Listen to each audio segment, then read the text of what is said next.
سلام، آیشه مجیدی هستم. میخواستم یه چیزایی بگم.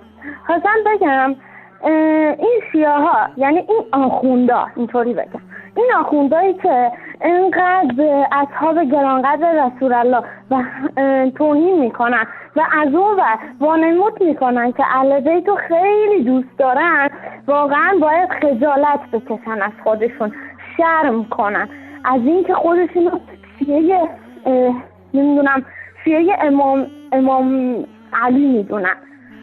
خوبه ما بیان برای اون خمینی اون خامنه‌ایتون لعنت بفرستیم و فحشای حکی بدیم؟ واقعا خوبه اینجوری؟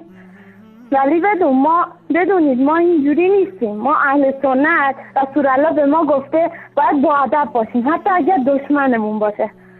چون هر وقت ابوجهل و دشمنان دیگرشون اذیتشون میکردن هیچی بهشون نمیگفتن، حتی برمیگشتن دهنشون رو باز کنن حرفای زشت بزنن، چه برسه که بیان اونا رو لعنت کنن. حتی به ما اینو نگفتن که همچین کار بکنید.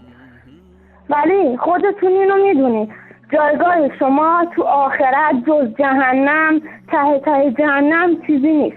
شما اون زغال‌ها و اون چوب‌های جهنمی، یا شاید همون چرک و خون جهنمی.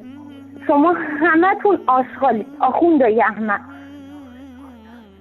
من به عنوان یک دختر سنی دارم بهتون میگم، من فحش نمیدم، چون رسول الله بهم یاد داده که هیچ وقت حتی به دشمنت هم فحش ندین. فهمیدین؟ اگه واقعا مردین، من که ازتون نمیترسم، لعنت بفرستین، هر چقدر دلتون میخواد بفرستین. اما آخرت چی میشه؟ فکر کردین این دنیا تمومی نداره؟ فکر کردین این دنیا مال شماست؟ کور خوندین. این دنیا برای خدا حتی ارزش نداره، اندازه یه بال پشه هم برای خدا ارزش نداره. هر کاری میخوایم بکنیم، بزنیم، بکشیم، بسوزونیم، اسم حضرت عمر رضی الله عنه رو استغفرالله تو دستیا بنویسیم، هر کاری میخوایم بکنیم. از بس که عقده این دیگه، عقده یا خدا لعنتتون کنه، زبون نفهمید از بس. اما اینو بدونید ما اهل سنت پیروزیم، همیشه پیروزیم. تاریخ هم همینو ثابت کرده. میخوایم باور کنیم، میخوایم نکنیم. از حرص هر چقدر دلتون میخواد بگیم، به ضرر خودتونه. از ما گفتم بود و از شما شنیدم.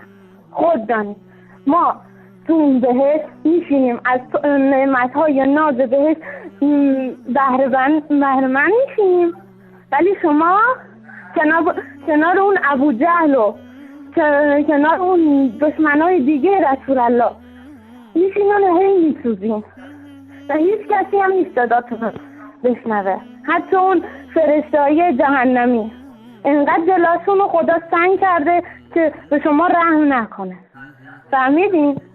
امیدوارم که هیچ وقت به راه راست هدایت نشین شما آخوندای رافضی.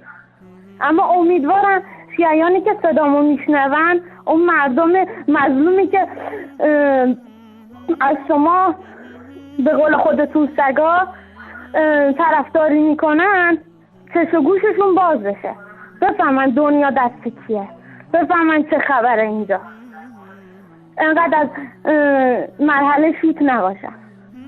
خیلی ممنون. خدا